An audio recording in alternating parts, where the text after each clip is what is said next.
에스더서 9장 29절 말씀 한 절만 읽어봅니다. 아비하일의 딸 왕후 에스더와 유다인 모르드게가 전권으로 글을 쓰고 불임에 대한 이 둘째 편지를 굳게 지키게 하되, 이렇게 되어 있습니다. 아까 우리는 둘째 편지에 대한 이야기를 우리가 많이 못 나눠서, 그래서 같이 둘째 편지에 대한 이야기를 좀 더 나누려고 생각을 하고 있어요. 이 둘째 편지, 그러니까 둘째 편지라는 얘기는 첫째 편지가 있었다는 얘기죠, 그죠? 첫째 편지가 있었다는 얘기. 그래서 둘째 편지가 있다는 얘기죠. 그러니까 첫째 편지와 둘째 편지를 우리가 이제 이렇게 뭘로 이렇게 보겠느냐? 성경에서 우리 한번 여기 8장을 한번 봐야 돼요. 에스더서를 8장을 한번 봐야 돼요. 8장에 5절 말씀 보면 이런 말씀이 있어요. 8장 5절 말씀 보면 이런 말씀이 있어요.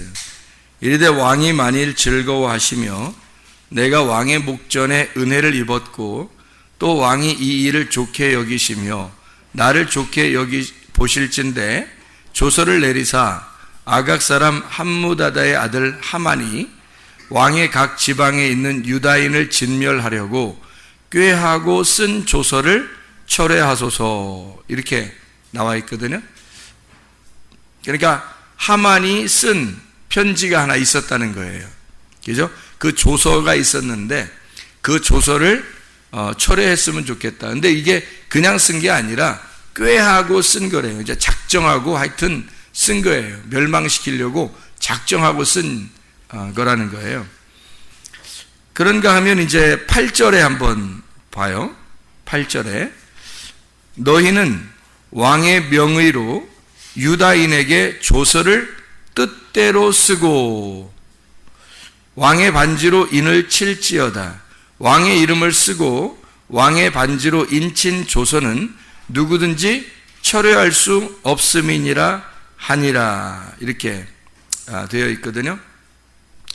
그래서 뜻대로 쓰고 이렇게 되어 있어요. 여기는 또, 그러니까 여기는 뜻대로 쓴다는 말은 뭐예요? 좀 자유를 가지고 쓴다는 얘기가 되겠죠. 그러니까 이렇게 자기 마음대로 쓸 수 있다는 얘기예요. 이게 무슨 의미냐면 하만이 쓴 조서는 작정을 하고 하여튼 죽이려고 쓴 거고요. 여기 지금 이 모르드게, 에스더와 모르드게한테 너희들의 뜻대로 편지를 써라, 너희들의 뜻대로 조서를 써라 할 때는 이거는 자유를 가지고 너희들이 스스로 그걸 써라, 이런 얘기거든요. 마음대로 써라, 그 말이에요. 마음대로. 그게 이제 좀 다르죠. 첫 번째 조서는 나를 죽이려고 하는 죄와 사망의 법을 말하는 겁니다. 죄와 사망의 법. 그리고 여기 뜻대로 쓰고 라고 하는 건 자유가 있겠죠, 아무래도. 그러니까 살리려고 쓰는 거죠, 이거는. 그러니까 죽이려고 쓰는 건 하만이 쓴 거고, 모르드게하고 에스더가 쓰는 것은 우리 유다인을 살리려고 하는 거잖아요. 그렇죠? 살게 하려고 쓰는 거니까 생명의 성령의 법이 되는 겁니다. 생명의 성령의 법. 이렇게 조서가 두 개로, 법이 두 개로 나누어져 있다 하는 얘기예요. 첫 번째 법은 우리를 죽이려고 하는 법이고, 두 번째 법은 우리를 살리려고 하는 법이다. 이렇게 이해할 수가 있겠죠.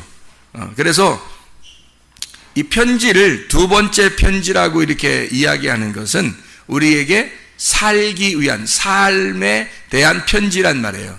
두 번째라고 하는 건 삶에 대한 편지라는 거죠. 그러니까 이 삶에 대한 편지라고 하는 건 우리를 살리려고 하는 편지가 되겠죠. 그래서 이게 뭐냐면 불임이라 그래요. 불임. 불임이라는 건 아까 우리가 얘기했듯이 푸르라고 하는 단어를 이게 그 복수로 쓸 때 푸림 이렇게 쓰는 거예요. 푸르는 이제 단수고 그거를 복수로 쓸 때 푸림 이렇게 쓰는 거거든요. 그게 완전히 취하다, 완전히 이제 해결됐다는 얘기고, 제비가 완전히 뽑혀서 이미 선택이 되었다, 이제 끝났다, 이런 얘기예요. 다 완성이 됐다, 그런 의미죠. 그러니까 완성이 됐다는 것은 뭐가 우리에게 이루어진 거예요. 샬롬이 이루어졌단 말이에요. 평화가 이루어졌다. 그러니까 우리에게 이제 죽음이 아니라 평화가 이루어졌다. 이제 그런 의미가 되는 거죠. 그래서 그걸 부림을 지켜라. 이제 그런 이야기가 이제 에스더서의 그 막바지에서 그 이야기들을 해주고 있는 겁니다. 그러니까 그걸 기념하라는 거죠. 그 부림을 기념하라. 그러니까 너희들이 완전히 속했고 너희들이 완전히 구속받았다. 그것을 기념하기 위해서 둘째 편지를 쓰고 그것을 기억했으면 좋겠다 하는 내용들이 여기에 나와 있는 이야기입니다. 우리는 아까 성경 공부를 하면서 와스디가 에스더로 하만이 모르드게로 되는 그 장면을 우리가 같이 공부를 했어요. 그리고 표면적 유대인은 이면적 유대인이 돼야 된다. 율법은 은혜로 바뀌어야 된다. 이런 이야기를 했습니다. 그리고 금식하고 기도한다. 금식하고 기도한다 할 때 그 금식하고 기도한다고 하는 건요, 금식이라는 게 먼저 있고 그 다음에 기도한다고 하는 게 있어요. 그러니까 금식만 해서는 안 되고 금식과 기도가 같이 있어야 된다. 이런 이야기를 우리가 했습니다. 왜 그러면 금식이라는 것은 뭘 정지하는 것을 말하는 거고요, 중지하는 걸 말하고, 기도하는 것은 뭔가 흐름, 교통을 말하는 거예요. 그러니까 뭐를 정지하고 뭐와 교통하라는 얘기예요. 금식이라고 하는 건 하만과의 관계를 끊고, 그게 금식이에요. 하만과의 관계를 끊고 그리고 모르드게와 함께 교통해라. 그래서 유다인이 돼야 된다, 이런 말이거든. 그러니까 하만하고 아말렉하고 끊고 그리고 하나님의 백성들과 함께 교통하는 기도, 이렇게 되는 거예요. 금식하고 기도하라, 이런 이야기를 우리가 같이 이야기했어요. 그래서 그걸 예배라 또는 기도라, 기도라고 할 때는 기도와 구제가 또 있어야 된다. 그래서 이 모르드게 같은 경우는 하나님과의 기도가 이렇게 성립이 된 사람이에요. 그래서 그 기도가 성립이 되니까 자기를 통해서 편지를 쓰게 하고 편지를 통해서 부림을 지켜라, 그렇게 이야기를 하거든요. 그것은 그들에게 샬롬을 주고 싶은 거예요. 평화, 하나님의 평화를, 생명의 성령의 법 안에서 평화를 주고 싶은 거예요. 그게 이제 모르드게, 그걸 전달해 준다라고 하는 걸 구제라고 그러는 거예요. 그러니까 전달해 준다. 내게로부터 다른 사람에게 내가 가지고 있는 걸 전달해 준다. 이걸 구제라, 그렇게 이야기하는 것입니다. 이 평안이라고 하는 게요, 평안, 샬롬이라고 하는 거는 히브리어로 그 헬라어로는 에이레네라고 그래요. 신약에서는 에이레네라고 하는데, 이 에이레네라는 그 원래 단어가 어떤 의미냐면 결합한다는 의미를 가지고 있어요. 화목한다는 의미를 가지고 있습니다. 그런 이제 이것을 염두에 두고 평화라고 하면 뭐를 평화라고 이렇게 할까? 평화롭다, 이런 걸 평화라고 이렇게 할 수 있어요.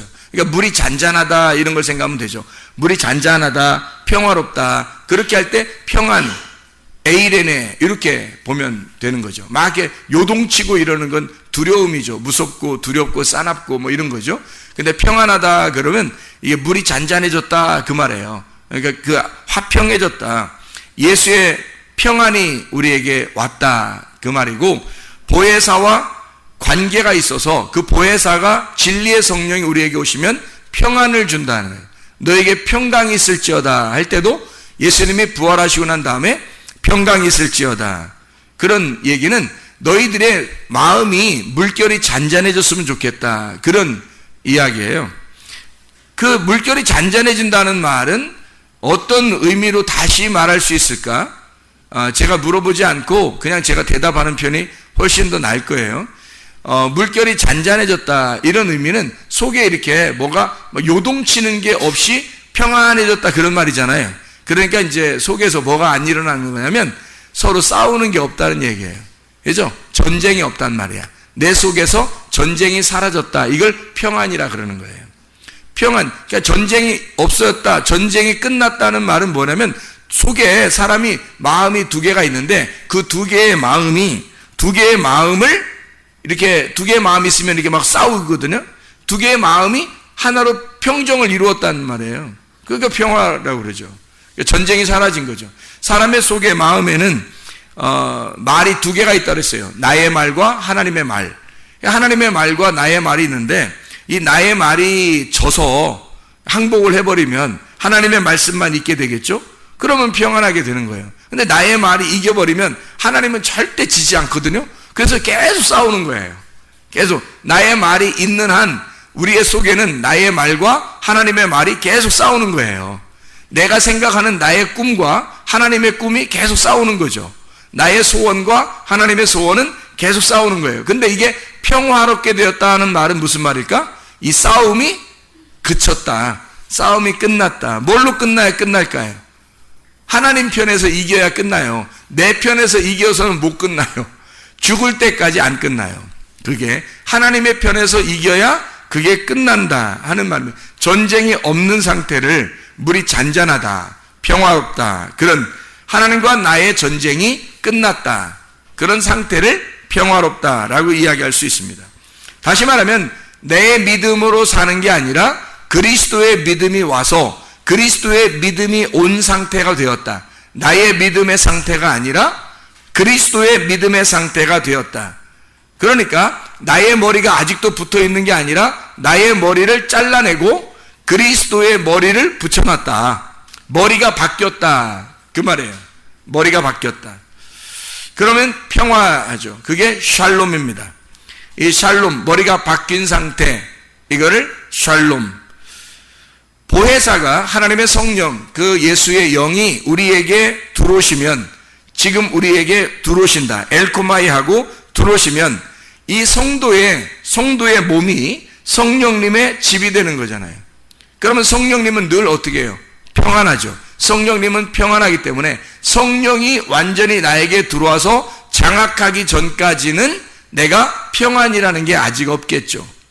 그러니까 평안이라고 하는 건 첫 번째에 있는 하만이 죽어야, 모르드게만 살아있어야 평안이 온다는 말이에요.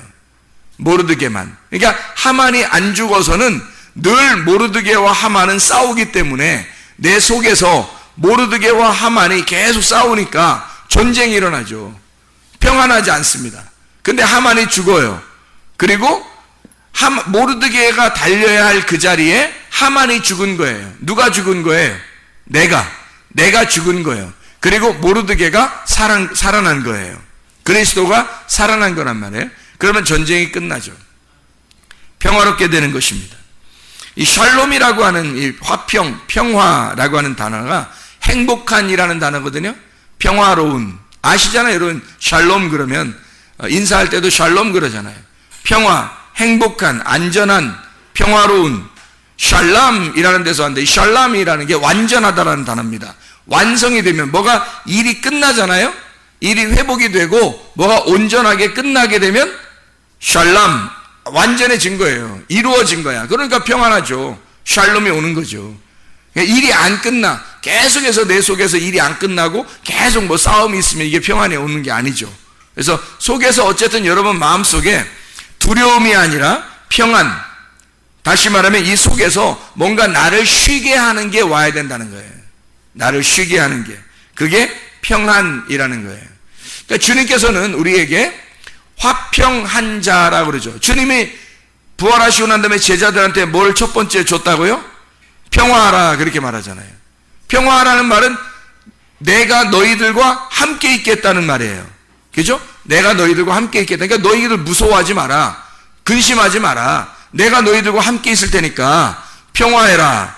평화를 전해주는 자가 되었단 말이에요. 평화를 전해준. 예수님이 처음에 부활하고 난 다음에 뭐 다른 거 줄 수도 있었는데 평안을 준다, 평안할지어다, 그렇게 말하는 것은 뭔가 예수님이 주는 게 뭐 평안이라는 게 뭔가 큰 의미가 있다는 거죠. 그죠? 그죠? 너희들이 지금 속에서 분쟁이 일어나고 뭔가 네가 아직 살아있는 거, 그러면 너가 죽어버리면 평안이 들어갈 거야. 싸움이 끝날 거야. 전쟁이 끝날 거야. 너 평안해야 돼. 그래야 하나님의 사람이고 그게 천국 백성이라는 거예요. 그러니까 평안해야 돼. 그게 굉장히 중요한 거예요. 기도하다가도 여러분 안에 평안이 안 오잖아요. 그러면 좀 기도를 좀 뭐 방향을 바꾸든지 어쨌든 뭐 우리는 좀 하나님의 뜻대로 기도해야 되겠죠. 근데 평안하고 뭔가 하나님의 뜻에 합당한 것 같고 하나님의 뜻에 맞는 것 같아요, 이 기도가. 그러면 마음이 평안하겠죠. 하나님께서 원하시는 것이 될 거니까. 하나님의 마음과 하나가 되면 마음이 평안하게 된다는 거죠. 평안이 우리에게 꼭 있어야 된다는 거예요. 다른 것도 중요하지만 주님께서 우리에게 평안을 전달해 주는 자, 화평케 하는 자, 화목을 만들어내는 자, 중간에서 하나님과 우리 사이를 연결시켜 주는 자. 마태복음 5장 9절의 말씀, 화평케 하는 자, 에이레노 포이오스라는 단어인데요. 이 에이레네라는 단어, 결합한다, 평안이라는 말하고 번영, 안식한다 그 말하고요. 포이에오라는 완수하다, 만들다, 실행하다, 그렇게 된다 그 말이에요. 그러면 다시 말하면 무슨 말이에요? 평화가 결합이 되었다라는 말이에요. 결합이 된다, 결합이 된 자라는 말이죠. 그러니까 하나가 된 자, 평안한 자, 화평케 하는 자라고 하는 건 하나를 만드는 자, 무슨 존재가 된 자, 평안이라는 존재가 된 자라는 말이에요. 한마디로 말하면 솔로몬이 되었다 이 말이에요. 솔로몬이 되었다. 다윗은 늘 전쟁했죠. 그래서 십자가 예수라고 그래요. 그러니까 성전을 세울 수가 없습니다. 다윗의 아들 솔로몬은 이름 자체가 솔로몬이에요. 존재가 솔로몬이라는 거죠. 그러니까 솔로몬 때에서는 하나님의 집이 세워지는 겁니다. 우리의 마음이 하나님의 성령이 들어와야 내 집이 하나님의 집이 되는 거거든요. 근데 하나님의 성령이 안 들어오면 이게 평안하지 않아요. 하나님의 집이 될 수가 없단 말이죠. 그러니까 하나님의 성령이 들어오면 우리를 하나님의 집으로 만든다는 거예요. 하나님의 성전이 되도록 만드는 거. 다시 말하면 솔로몬이 되게 만드는 거죠. 솔로몬이 되게 만들어. 다윗은 성전을 세우고 싶었지만 십자가 예수님이라 그래서 성전을 세울 수가 없다고 그렇게 이야기했고, 솔로몬 그 아들에게는 성전이 세워질 것이다 라고 하나님이 약속했단 말이에요. 그 말은 진정한 평안이 네 속에 올 때 하나님의 집이 이루어질 것이고, 솔로몬이라는 존재가 될 때 그때 하나님의 집, 하나님의 성전이 될 것이다 라고 하는 것을 이야기하는 거죠. 화평이라고 하는 거, 에베소서 2장 한번 보면 에베소서 2장 13절에 에베소 2장 13절에 이런 말씀이 있어요. 뭐라 되면 이제는 전에 멀리 있던 너희가 그리스도 예수 안에서 그리스도의 피로 가까워졌느니라. 그는 우리의 화평이신지라. 누가요? 예수 그리스도가 화평이신지라. 둘로 하나를 만드사 원수된 것 곧 중간에 막힌 담을 자기 육체로 허시고, 이렇게 되어 있거든요. 둘이 하나를 만드는 존재, 그게 화평, 예수님이 화평이신 존재라는 겁니다. 둘을 하나로 만드는 존재, 솔로몬이라는 얘기예요. 솔로몬, 화평, 예수님이 솔로몬이다, 화평이다, 평안이다. 둘이 하나를 만든다. 그래서 둘이 함께 하나님 안에서 보조를 맞춰 가도록 만든다는 얘기예요. 마치 이게 소가 두 마리가 있는데 한 마리 소가 어미소예요. 한 마리 소는 아기소고, 그래서 어미소와 아기소가 함께 멍에를 같이 매서 어미소가 가는가, 아기소가 먼저 가는 게 아니라 어미소가 가면 아기소는 그냥 끌려가는 거지. 이렇게 끌려간다는 게 뭐 질질 끌려간다는 뜻이 아니라 함께 묶어 있기 때문에 어미소가 가면 같이 이렇게 따라가는 거예요, 쉽게. 그러니까 우리는 아기소와 같은 거고, 하나님은 어미소, 주님은 어미소와 같은 거라 같이 둘이 하나가 돼서 하나님께서 가실 때 우리가 함께 그냥 따라가는 거예요. 그게 아기소. 그 대신에 어미소는 우리에게 책임을 가지고 있죠. 책임을 가지고 우리를 끌고 갈 것이고, 아기소는 사명 가지고 끌려가는 그 고통이 어느 정도 있다는 얘기죠. 그리스도를 따라가는 데 있어서는 항상 뭐 즐거움만 있는 게 아니라 뭔가 주님 안에서 고통스러운 일도 있다는 얘기예요. 근데 그것이 어미소와 함께 가기 때문에, 하나님과 함께 가기 때문에 그렇게 어렵지 않다는 겁니다. 그 일이 다 이루어질 수 있다는 거예요. 하나님의 그 농사를, 하나님이 농사 짓는데 어디를 농사 짓겠어요? 하나님이요. 어디 농사 짓겠어요? 내 마음을 농사 짓는 거란 말이에요. 내 마음을 농사 짓는 거야. 근데 누가 농사 짓는 거야? 어미소와 아기소가 함께 농사를 짓는 거야. 근데 그 농사가 완전히 이루어지겠어요? 안 이루어지겠어요? 이루어져죠. 왜 이루어지죠? 아기소가 활동하는 게 아니라 어미소가 다 하니까. 어미소가 하니까 나는 그냥 좀 고통스럽지만 가만히 따라가면 다 농사는 이루어지게 돼 있어요. 내 마음의 농사는. 하나님이 다 이루신단 말이에요. 에베소서 4장 3절 말씀을 한번 이렇게 보면요. 에베소 4장 3절 말씀. 이렇게 되어 있죠. 평안에 매는 줄로 하나 되게 하신 것을 힘써 지켜라. 그런 말씀이거든요. 하나 되게 하신 것, 헤노테스, 하나됨, 연합, 헤이스에서 나왔는데 하나라는 겁니다. 하나됨, 지켜라 라고 하는 것인데 테레오라는 말입니다. 벗어나지 마라는 뜻입니다. 이게 테레오, 벗어나지 마라, 꼭 지켜라 그 말이에요. 그걸 힘써 지켜라는 말이 나오는데 이 힘써라는 말이요, 스푸다조라는 단어입니다. 이 스푸다조는요, 서둘러 열심히 예배하고 공부하라는 단어예요. 열심히 예배하고 공부해라. 스푸데에서 나온다는데요, 이게 열심, 속도입니다. 속도. 스퓨도라는 말인데 그 말이 속도를 내다, 재촉하다. 푸스, 발입니다.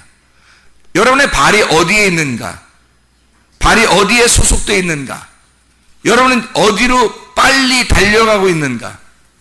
어디에 지금 머물러 있는가? 그게 스푸다조예요.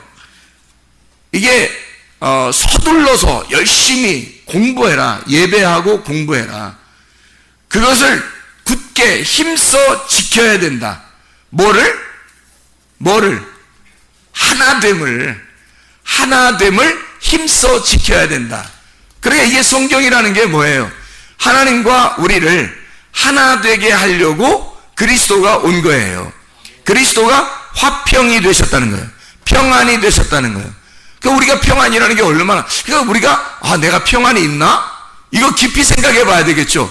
내가 진짜 평안한가? 내 마음은 진짜 행복한가? 나는 평안한가? 이게 하나님하고 나하고 이렇게 하나가 되게 하려고, 그러면 평안하다는 거예요. 그러면 샬롬, 솔로몬이 온다는 거예요. 솔로몬이 된다는 얘기야. 근데 그걸 누가 만드냐면 예수님이 가운데서 샌드위치처럼 가운데 잼이 되셔서 하나님과 나를 붙여놓는 거예요. 이렇게. 그래서 맛있는 빵을 만들어낸다는 거죠. 그렇게 주님이 화평이 되신지라 우리 둘을 하나로 만들려고 이렇게. 그러니까 그 하나됨을 힘써 너희들 부지런하게 말씀을 공부하고 예배에서 부지런하게. 그 스푸다조가요, 스피드가 거기서 나온 거예요. 사람들이 스피드 해야 된다 그런 말 하잖아요. 스피드가 빨리 뭘 이렇게 속도가 나야 된다. 하여튼 빨리빨리 하자. 우리 한국 사람들 하여튼 빨리빨리 하자 이런 거 유명하잖아요. 이게 신앙생활에서는 진짜 빨리빨리 해야 됩니다. 신앙생활에서 가다가요 멈추잖아요? 그럼 넘어져요. 가다가 서 있는 자, 정지된 사람은 넘어진 거예요. 그게. 왜냐면 예수님은 계속 앞으로 가고 있는 거거든요. 근데 우리가 딱 정지해 있으면 넘어진 거죠. 함께 계속 앞으로 전진해 나가야 그게 양이라는 거예요. 한 걸음이라도 앞으로 나가야 되는 것입니다. 그렇게 보조를 맞추어 예수님의 그 전진하는 그 예수님 앞에 같이 나가야 되니까 반드시 스피드가 있어야 되는 거예요. 그게. 그래서 힘써 그걸 지켜라. 어떻게? 하나됨을. 이건 반드시 네 보조, 발을 반드시 지켜내야 된다는 거예요. 기독교인이 된다는 것은 게을러서는 절대 안 됩니다. 게으르면 힘들어요. 기독교인이 된다는 건 부지런해야 되는 겁니다. 새벽도 부지런해야 되죠. 저녁에도 부지런해야 돼요. 늘 부지런해야 된단 말이에요. 그게 기본이에요. 부지런한 믿음이 있어야 된다는 겁니다. 부지런한 믿음. 그냥 게으른 믿음은 버텨낼 수가 없어요. 그러다가 너무 힘들어서 딱 정지했는데 예수님은 잘 가 있어요. 그럼 여긴 벌써 넘어져 있는 거죠. 예수님은 계속 앞으로 가고 있으니까. 우리가 힘들어 좀 쉬었다면 그냥 우리는 정지에 넘어져 있는 상태란 말이에요. 그게. 그러니까 믿음이라고 하는 게, 믿음이 뭐냐 이거야. 믿음이 뭔 것 같아요. 믿음이 의리예요. 의리. 언약을 끝까지 끝까지 지켜내는 거, 그걸 믿음이라, 피스티스라고 그러거든요. 피스티오. 근데 이 믿음이라고 하는 건 한번 우리가 풀어서 잘 한번 생각해 봅시다. 믿음이라고 하는 건 예수를 찾아낸 거, 이게 믿음입니다. 예수를 찾아낸 게 믿음이에요. 그러면 예수를 찾아내지 못했단 말은 믿음이 없다는 말이죠. 믿음이 예수니까 예수라는 그 믿음을 내가 찾아내면 그게 믿음 있는 거예요. 근데 못 찾아내면, 자, 밭에 보화가 있는데 보화를 찾아내면 보화를 발견한 사람이 된 거고, 믿음이 있는 사람이고, 믿음이 그 속에 숨겨 있는데 그거를 발견해낸 거고, 보화를 발견하지 못하면 그 밭만 쳐다보고 있으면 믿음이 없는 거예요. 예수를 발견 못했거든요. 찾아내지 못했단 말이에요. 보화를 발견하지 못했단 말이에요. 믿음이 있는가? 믿음은 예수를 찾아낸 거예요. 찾아내니까 어떻게 돼요? 예수를 알게 되겠죠. 예수를 아는 게 믿음이에요. 그러니까 예수를 그냥 아는 게 아니라 몸과 마음으로 알아야 되는 거예요. 예수를 안다는 건 누구를 안다는 거예요? 그 아버지 하나님을 안다는 얘기입니다. 예수를 발견했다는 말은 예수가 하늘에서 이 땅에 오셨기 때문에 그 예수를 발견했다는 말은 하나님을 알게 됐다는 말이에요. 예수가 하나님을 알려주려고 온 거잖아요. 하나님을 알려주려고, 하나됨을 알려주려고 왔단 말이에요. 그러니까 우리는 예수를 안다는 것은 하나님을 비로소 알게 되었다라는 말이 되겠죠. 믿음이라는 거, 그러니까 믿음을 잘 이해해야 되겠습니다. 하나님을 안다는 거, 이것은 뭘 안다는 거예요? 성경을 안다는 거죠. 성경을 알게 되었다. 드디어 우리가 이 성경이라는 걸 알게 되었다. 자, 머리로 이 성경을 이렇게 본문을 이렇게 알게 된 사람이 있어요. 성경을 보다 보면, 그죠? 그리고 설교를 들을 때 머리로 이해가 된다, 뭐 이런 사람이 있어요. 머리로는 참 이해가 된다. 아니 뭐 자세히 설명해 주는데 머리로도 이해가 안 되면 뭐 어떻게 되겠어요? 머리로는 이해가 된다 이거예요. 그렇게 머리로 이해가 되는 걸 뭐라고 그러냐면 표면적 유대인이라 그러는 거예요. 표면적 유대인, 겉으로 깨닫게 됐다는 말이에요. 이 속에는 내용을 아직 발견하지 못했다는 말이죠. 그래서 마음으로 하나님의 말씀의 뜻을 알게 된 거, 이걸 뭐라고 그러냐면 이면적 유대인이라 그래요. 진짜 유대인을 말하는 거예요. 표면적 유대인은 이방인과 같은 거예요. 껍데기죠. 이방인과 같아서 그걸 하만이라고 하는 거예요. 모르드게는 이면적 유대인이라 그래요. 모르드게가 저기 성경에 써 있잖아요. 칠판에도 써 있죠. 그죠? 모르드게가 이면적 유대인이란 말이에요. 표면적 유대인이 하만이라고요. 근데 그 이방인이란 말이에요. 그죠? 아말렉. 그게 나라고요. 그러니까 나라는 것이 표면적이란 말이에요. 그게 그 표면적인 유대인이, 이면적인 유대인, 진짜 유대인은 그리스도를 말하고, 표면적인 유대인을 이방인이라고 그래요. 이방인을 뭐라고 이야기하냐면, 이방인을 하나님을 모르는 사람을 이방인이라 그러는 거예요. 하나님을 모르는 사람. 그럼 하나님 모르는데 세욕을 따른데 또 세욕, 욕정이 강하다 이 말이에요. 정욕적이라 이거예요. 음란하다. 여러분이 이 세상 이렇게 볼 때 사람들이 막 음란한 사람들이 많이 있어요, 없어요? 많죠? 음란한 사람들이 많아요. 혼자 있을 때도 음란하고 사람들과 함께 있을 때도 음란하고 막 음란해요. 이 세상이. 그런 음란한 세상에서 음란한 세상을 이렇게 보여주는 게 그 뭐겠어요? 그 사람들이 보여주는 거예요. 이방인이 뭐라는 걸 보여주는 거예요. 그 사람들이 표면적 유대인이 뭐다라고 하는 걸 보여주는 거거든요. 그게 그 음란 색욕이 뭐냐면요, 색욕, 제사를 열심히 드린다는 뜻이에요. 제사를 열심히 드린다는 단어입니다. 그 다시 말하면 열심히 예배한다, 그런 의미예요. 그게 이방인이라는 겁니다. 표면적 유대인이요. 표면적 유대인들은 열심히 하나님 앞에 예배하는 자들. 근데 하나님은 우리에게 뭘 하고 싶냐면, 하나님은 우리에게 너는 가만히 있어. 내가 하나님됨을 알지어다. 내가 하나님이라는 걸 좀 알았으면 좋겠다. 너 믿음으로 천국 오는 거야. 너 믿음만 가지고 있으면 돼. 내가 너를 예배할게. 내가 너를 섬겨줄게. 너는 하나님 나를 잘 깨달아 알았으면 좋겠어. 내가 너를 섬겨. 이렇게 하나님이 우리에게 그런 말씀하시는 거예요. 그러니까 하나님이 우리를 섬겨주는 사람은 유대인이라 그러는 거고요. 그게 모르드게입니다. 하나님이 일을 해주신 거죠. 모르드게한테. 하만은 자기가 열심히 노력해서 하여튼 최고가 되려고 노력하는 사람이에요. 하만이라는 사람. 그게 표면적 유대인이에요. 이방인 같은 자들이죠. 그런 사람들은 열심히 하나님 앞에 막 섬기려고 했던 사람, 이런 사람들이요. 그런 사람들은 멸망하게 됩니다. 이방인은 멸망하고 유대인이 구원받는 거니까. 그러니까 이면적 유대인이 진짜 유대인이다, 이런 얘기를 하는 거고요. 유대인이나 이방인이나 모두 다 뭐라고? 마음의 할례를 받아야 구원을 받는 거다.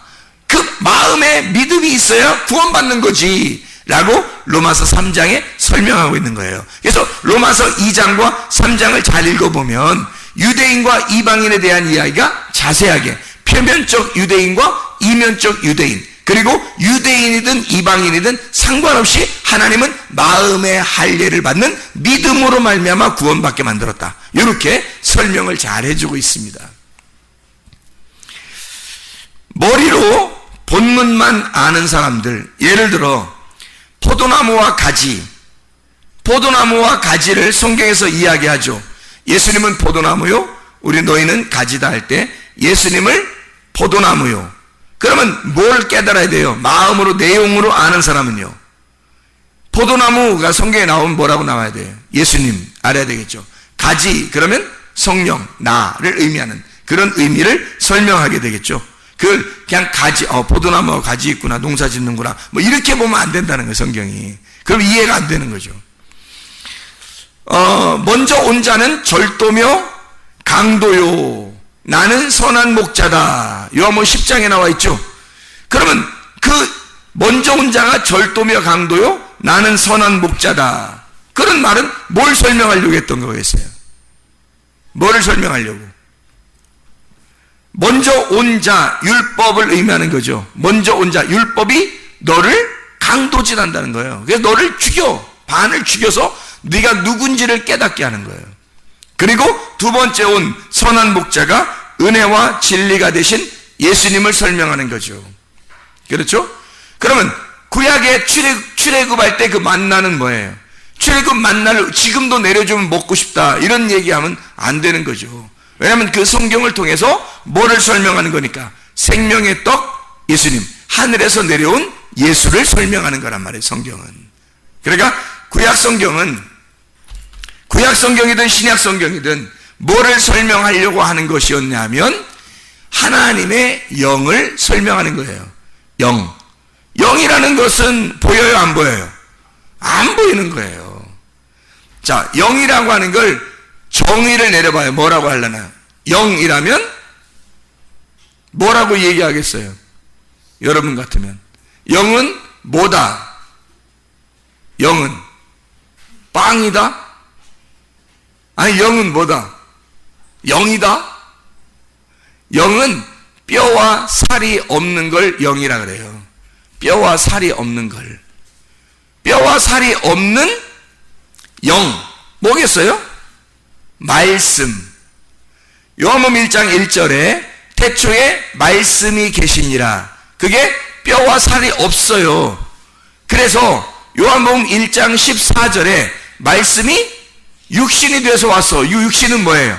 뼈와 살이 있는 거지. 그래서 말씀이 뼈와 살을 입고 오는 거, 말씀이신 하나님이 뼈와 살을 입으시고 오면 예수님이란 말이에요. 그러니까 말씀과 뼈와 살이 하나가 되잖아요. 그럼 화목하단 말이에요, 이게. 그걸 뼈와 살이 구원받았다 그러는 거야. 그럼 뼈와 살이 누구야? 나지. 나. 뼈와 살은 나고. 그러니까 아담이 하와가 만들어졌을 때 뭐라고 고백해요? 나의 뼈 중에 뼈요, 살 중에 살이로다. 하와를 그렇게 소개한단 말이에요. 그 말은 아담에게서 나온 뼈와 살, 이렇게 얘기하잖아요. 뼈와 살은 나란 말이에요. 하나님에게서 나왔지만 하나님과 분리가 된 나, 이 뼈와 살에 말씀이신 분이 오게 되잖아요. 그러면 하나가 됐죠. 그러면 이 뼈와 살은 원래 떨어져 있으면 죄인인데 말씀이 들어오니까 거듭난 사람이 되는 거예요. 뼈와 살이 부활했다, 그렇게 말씀하는 겁니다. 말씀이 말씀이라는 영이 육신으로 오셔 말씀이 나에게 오시면 내가 죽고 말씀이 살아있는 진짜가 내 속에 있는 게 진짜가 말씀이 되는 하나님의 영이 되는 구원받은 자가 된다는 얘기예요. 영의 사람이 된다. 하늘의 사람이 된다. 땅에 있는 내가 하늘의 말씀을 받게 되면 그러면 다시 부활하게 된다는 것을 의미하는 거죠. 그러니까 우리는 원래 죽은 자예요. 사망한 자. 그 말은 뭐 지금 진짜 뭐 땅속에 이렇게 들어가 있다 이런 의미가 아니라 하나님하고 떨어져 있는 자라는 말이에요. 그럼 부활이라는 것을 뭐라고 정해야 하겠어요? 부활 그러면 뭐라고? 다시 사는 거를 부활이라 그러는 거예요. 그냥 살아있는 걸 부활이라고 하는 거 아닙니다. 그냥 살아있는 거는 생명이죠. 근데 부활이라 그럴 때는 죽어있는 게 다시 살아날 때 부활이라 그러는 거예요. 부활이라는 뜻이 그렇죠? 다시 살아나.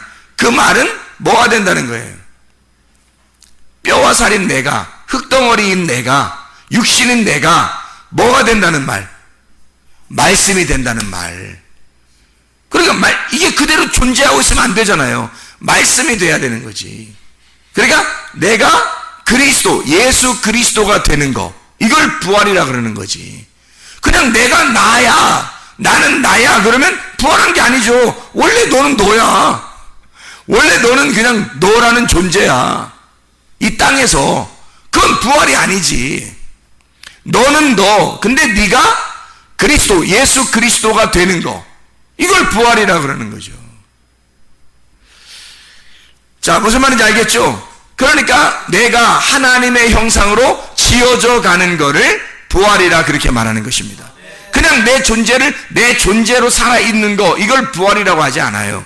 우리가 부활이라 그러면 하나님의 형상으로 만들어져 지어져 가는, 만들어져 재창조되어 가는 거를 부활이라 그렇게 말을 하는 거고요. 하나님이 창세기 1장 1절에 하나님이 하늘과 땅을 창조하셨다. 창세기 1장 2절부터 계속 창조해 나가잖아요. 재창조입니다. 이렇게 재창조한다는 것은 뭐예요? 창세기 1장 2절에 어두웠기 때문입니다. 밤이 되었기 때문에, 너희가 죄 가운데 있기 때문에 그걸 다시 재창조해서 다시 창조해낸다는 거를 만들어내는 거예요. 그게 뭐냐면 부활시키는 거예요.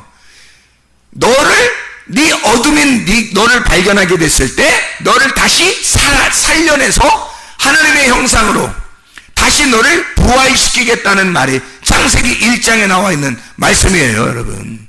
그러니까 성경은 우리가 땅에 있는 내가 하늘 보좌에, 하나님의 보좌에 앉게 되는 날까지 계속 하나님으로 만들어져 나가는 겁니다. 그게 지금 우리의 삶, 지금 이 땅의 삶이에요. 하나님의 형상으로 만들어져 나가는, 그게 주님의 재림이라고요. 그게. 그러니까 주님이 내게 오시면서, 주님이 오늘도 그 말씀이 오시면서, 그 생명이 내게 오시면서, 주님은 이미 살아있는 자예요. 그분은 이미 생명이 있는 자라고. 그러니까 예수님이 길이고, 예수님이 진리고, 예수님이 생명이라고요. 그 생명이 내게 들어오시면 난 다시 살아나는 부활이 되니까 계속 예수님이 재림하셔야죠. 나에게 재림하시고 엘코마이 하셔서 내 속에 그 말씀이 계속 내 육신에 들어와야 한다는 겁니다. 말씀이 들어와서 나를 살려내는 거죠. 살려주는 자가 자기는 스스로 살아있는 자예요. 우리는 죽은 자니까 그 말씀으로 우리에게 들어와서 살려내는 겁니다. 계속해서 살려내는 거예요. 말씀이 들어와서 말씀이 계속해서 들어와가지고 우리를 살려내는 거예요. 이게 교회 생활입니다. 이게 지금 우리가 이 교회 생활하는 건 내가 살기 위해서, 여러분. 자기들이 살기 위해서예요. 이게 교회 생활이라고요. 죽은 내가 죽어 있으니 내가 스스로 살아날 수가 없어요. 누군가가 나에게 호흡을 주지 않으면, 누군가가 나를 섬겨주지 않으면, 누군가가 나를 서포트해 주지 않으면 나는 살아날 수가 없단 말입니다. 그러니까 그 말씀이 나를 살려내는 거예요. 자기가 말씀이 침투해 와서 우리를 살려내는 겁니다. 요한복음 1장 14절과 창세기 2장 7절은 같은 말씀이죠. 창세기 2장 7절은 흙덩어리에다가 하나님의 생기가 들어갔다는 말이 나오고, 요한복음 1장 14절은 말씀이 육신으로 오셨다는 말이 나오잖아요. 이게 똑같은 말씀이에요. 하나님의 말씀이 내 속에 들어와야 한다. 죽은 나에게 하나님 말씀이 들어와서 나를 살려내는 것이다, 이 말입니다. 그러니까 내가 이방인의 세욕적인 그 삶을 그대로 유지하는 게 아니라 거기에서부터 나는 탈출을 시도해야 된다고요. 거기서 탈출해야 부활할 수 있단 말입니다. 우리가 여전히 나의 삶, 이방인의 삶, 세욕적인 그 삶을 그대로 따라가서는 안 된다는 거죠. 열심히 나는 섬긴다고 하나님을 섬긴다고 해보지만 그런 노력이나 율법을 통해서는 구원받을 수가 없어요.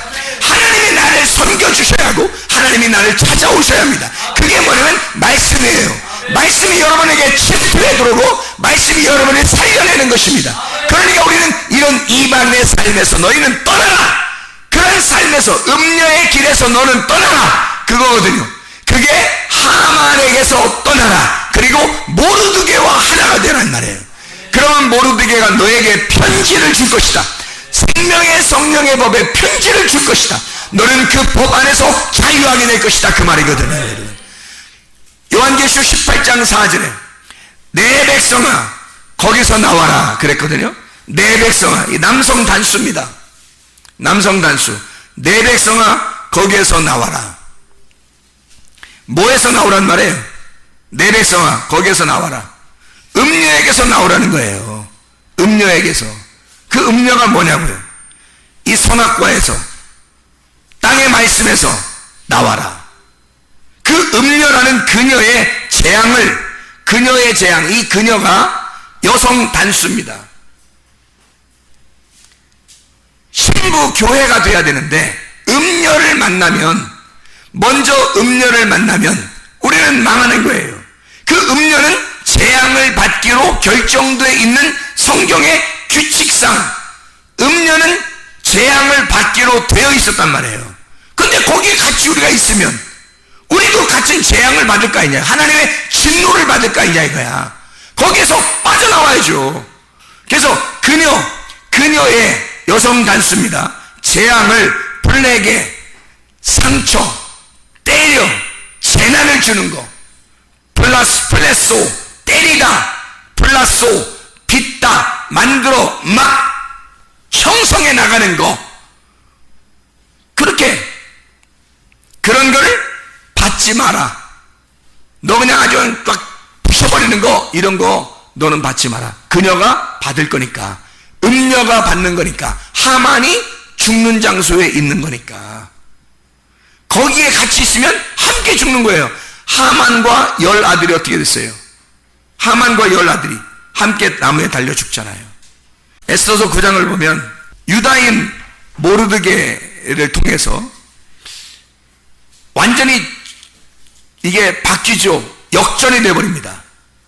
역전이 돼서 9장 14절에 말씀해 보니까 왕이 그대로 행하기를 허락하고 조서를 수산에 들이니 하만의 10아들의 시체가 매달리니라. 자, 25절 에스더가 왕 앞에 나아감으로 말미암아 왕이 조서를 내려 하만이 유다인을 해하려던 악한 꾀를 그의 머리에 돌려보내어 하만과 그의 여러 아들을 나무에 달게 하였으므로 그걸 불임이라 그렇게 불렀단 말이에요. 그 말은 한쪽을 죽이고 한쪽을 부활시킨다는 얘기입니다. 한쪽을 죽이고 한쪽을 부활시키고, 이게 어디에서 일어나는 사건이에요? 내 안에서 일어나는 사건이 되어야 된다는 거죠. 하나님이 그렇게 우리를 자, 그러면 한쪽을 죽여야 되는데 그 죽이는 게 성경이에요. 선택을 해야 돼. 한쪽은 죽이고 한쪽은 살리는 게 이게 하나님의 선택이에요. 근데 하나님의 선택에서, 자, 에서와 야곱이 있다고 해요. 그럼 여러분이 에서가 잘 나가는 사람이야, 야곱이 오히려 고생한 사람이에요. 그럼 여러분 어디에 붙겠어요? 야곱에 붙어야 되는 거예요. 둘째 아들 야곱에. 그래야 이스라엘의 축복을 받는 겁니다. 에서에게 붙었다가는 하나님의 선택에서 벗어나는 거예요. 그러니까 하나님이 선택, 제비를 뽑아가지고 하나님이 하나님의 사람을 선택하는, 그게 불임절이에요. 하나님이 선택하는 자. 여러분, 하나님 선택하려면 한쪽을 죽이고 한쪽을 부활시켜야 되는 거 아니에요. 그쪽을 선택하는 하나님의 선택권이란 말이에요. 그러니까 우리는 죽는 쪽에 선택하지 말고 사는 쪽으로 선택을 해야 되겠죠. 그러니까 내 속에서 죽음에 있어 죽어가야 할 나를 너무 아쉬워하지 말란 말이에요. 부활해야 할 내가 있으니까, 부활해야 할 내가 살아나야 하니까 당연히 내가 죽어야 하죠. 나는 죽고 그리스도가 살아야 하니까 멸망받을 그 음녀의 자리에 네가 있지 말고 거기서 빠져나오라는 거예요. 벗어나라는 거야. 그래야 네가 살 것이라는 거예요. 음녀의 자리에서 벗어나오면 그리스도의 신부가 됩니다. 교회를 사랑한다고 하는 게요, 여러분, 굉장히 중요해요. 이 마지막 때는 교회가 되지 않으면 나 혼자 믿겠다는 얘기가 되는데, 나 혼자 예수 믿는다고, 나 혼자 예수 믿을게요, 나 믿어요, 예수는 잘 믿어요 라고 아무리 주장해도 그 사람은 예수 믿는 게 아니에요. 그 사람은 하나님을 제대로 아는 게 아닙니다. 그리스도를 제대로 알지 못했어요. 그게 교회를 몰랐단 말입니다. 왜? 나 홀로 그리스도인이 될 수가 없어요. 교회 성경은 내가 예수를 믿었다? 그럼 반드시 교회로 모이게 되어 있습니다.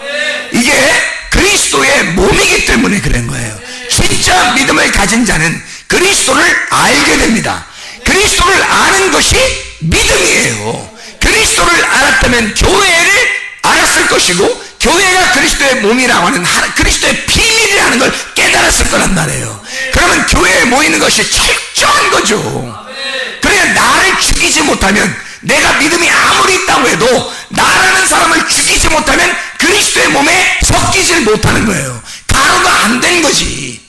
나라는 사람을 죽여야, 가루를 내야 그리스도의 한 덩어리 가루들이 모여서 한 교회를, 하나의 빵을 형성하는 겁니다. 그래서 교회로 반드시 모이는 것은 겸손을 의미하는 거고요. 교회에 모이지 않고 믿음을 생활한다고 하는 사람들은 교만을 상징적으로 말씀하는 것입니다. 그건 반드시 교만해서 그런 거예요. 겸손하다면 와서 부딪히죠. 와서 부딪히고 깨지고 가루가 돼서 한 덩어리가 될 것입니다. 오직 그리스도의 영광을 위해서 살아갈 것입니다. 자기를 죽이려고 할 것입니다. 그리스도만 부활시키려고 할 것입니다. 날마다 엘코마에 하신 그 주님이, 하나님의 성령이 여러분에게 날마다 오늘도 말씀으로 오셔서 여러분 자신을 죽이고 그리스도 예수를 부활시키기를 바랍니다. 기도하겠습니다. 우리 하나님 아버지, 사랑과 은혜를 감사를 드립니다.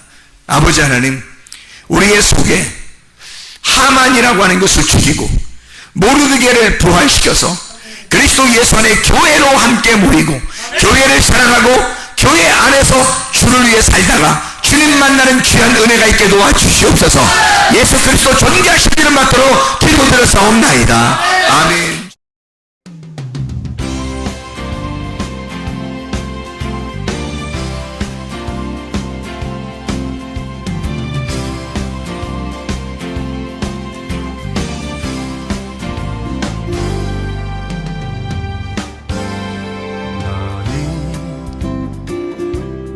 너머로 뻗은 나무 가지에 푸른 열매처럼 하나님의 귀한 축복이 삶에 가득히 넘쳐날 거야.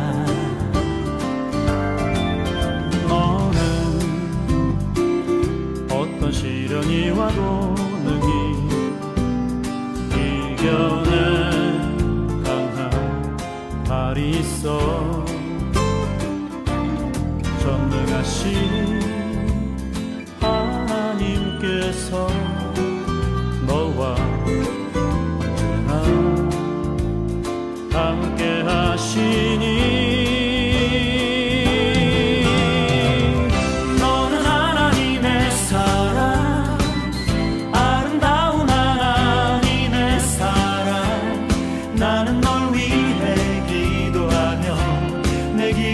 축복할 거야.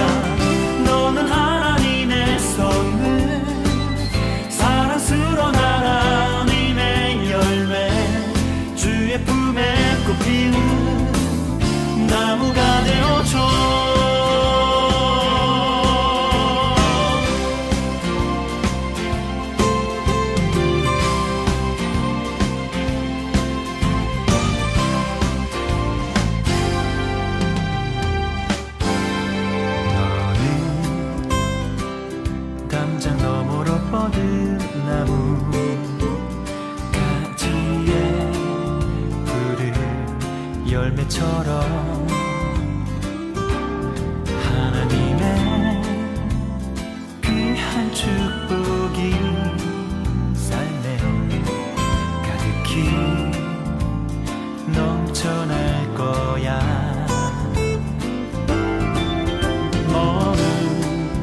누구라도 능히 이겨낸 강한 발이 있어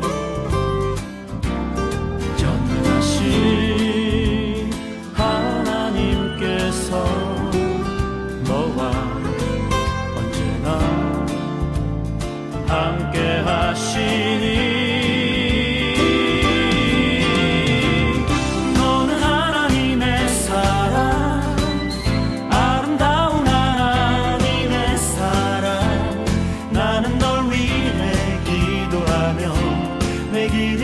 축복할 거야. 너는 하나님의 선물, 사랑스러운 하나님의 열매, 주의 품에 꽃 피우는 나무가 되어줘.